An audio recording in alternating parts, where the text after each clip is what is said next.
no better time to talk about weather than the present, and joined by Dan Leonard, senior meteorologist at the weather company, an IBM business, and we all watch weather on our televisions. Dan, it's been a kind of a strange year already so far here in 2024, but we're going to talk some weather and technology and why some strange weather here in 2024 still. It started out end of the year kind of warm, and now we've seen winter hit the country. Yeah, bizarre, right? It's like a tale of two winters. Last week it was so cold. Now we're going right back into the warm pattern that we had all through December. And I get this question a lot. Is this because of climate change? And I hate saying yes, this is climate change, because you can't necessarily say that. There's a distinction to make between climate and weather. The best I can do is say that these types of weather events are more likely in our warming climate. And what I mean by that is generally warm winters, but punctuated by these extreme cold shots. Remember, we had it last year, right around Christmas time, we had that big cold shot, but it was a warm winter overall.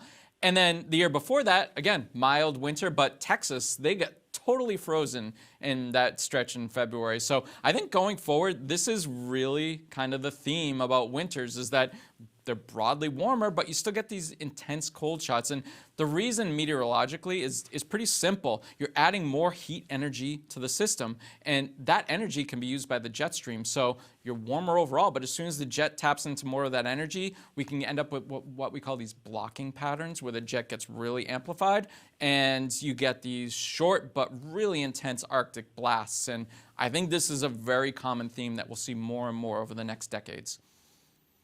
Yeah, all you had to do was, I'm a sports tech guy, Dan, all you had to do was watch some of those football games the last couple weekends, and you got to see winter in full force there, the elements in play when it came to playoff football. So always interesting. And the Weather Channel's app is the world's most downloaded weather app. It's a great app.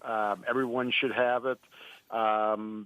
You know, how easily has weather blended with technology when it comes to apps and AI? And I know there's more advances coming, but it seems that weather, the way people are really into weather, really blends a lot with technology. Yeah, absolutely. In fact, technology has become such an integral part of weather. It's gone so far into making forecasts more accurate. Do you know that a 7-day forecast now is the same accuracy as a 3-day forecast was 40 years ago? So all that technology, all those advancements in computing power, we're harnessing it and we're using it to make better forecasts. And the weather company is the biggest weather company in the world. So we have a ton of computing power with IBM. I mean, they got some pretty massive supercomputers. We're using it to run our own models. And then we have a huge staff of meteorologists, over 100, lots of experience there. We take that data, that computer model data, we massage it, say, hey, wait, I've seen this pattern before. The computer model says this, but I want to kind of tweak it a little bit and move it this way.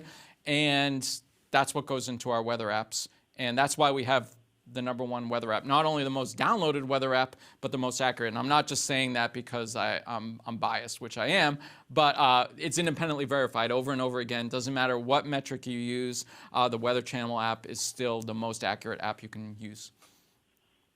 No, it's a great app. It's always being updated. It's very accurate. And I'd love to see how much work goes in behind the scenes on that app, because it is tremendous. With Dan Leonard, the Weather Channel, and Dan, weather really, people don't realize, but weather really impacts so many different things. It affects the economy. It can affect consumer making decisions. It can affect vacation planning and our work schedules. So that's really, I think that's really the driving force why the Weather Channel has been so successful, and the app is just really a must-have for everybody. Yeah, it's funny. Weather is the ultimate unifier. Everybody, every day is affected by weather. You left the house today, you were affected by weather. It's ubiquitous. And what's interesting about that, I have a background in economics. So what we like to do is look at the data that's associated with how consumers react based on certain weather situations. So for example, 55 degrees in Miami this time of year, that's parka weather, but 55 degrees, let's say, up in Boston. You're breaking out the shorts and T-shirts. So consumers react differently to the exact same weather depending on what location of the country they're in, depending on what season it is. We take all that data, we have it, all the analytics are there, we crunch the numbers, and we're able to come up with some pretty cool statistics. Like, for example, here's a funny one. Western half of the country, if it's foggy, that drives beer sales higher. Like, just bizarre stuff like that. And we have access to all that, and we can come up with some pretty cool analytics based on how consumers react on certain weather patterns. Yeah, I love watching the graphics used when it comes to weather. Wrapping up here with Dan, and Dan, what I know there's different seasons there when you're covering weather.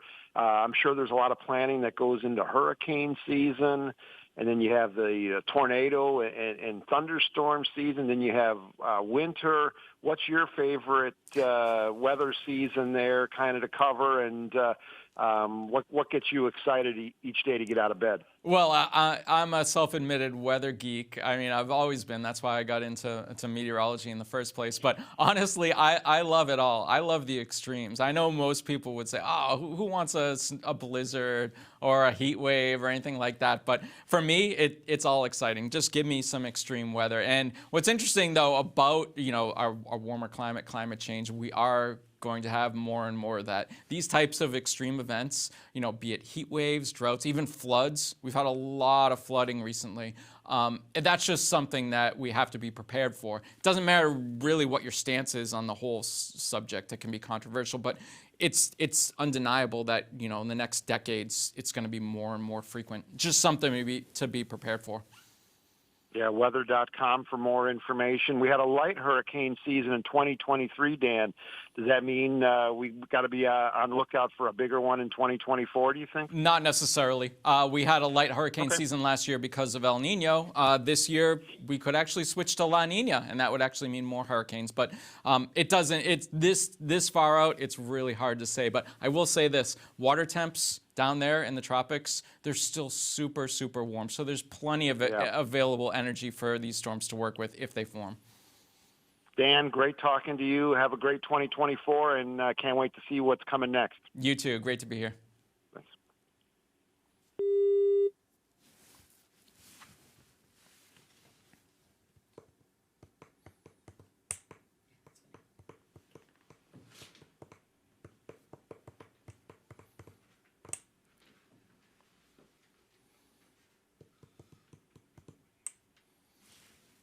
Okay. Hello? Hi, how are you? I'm great.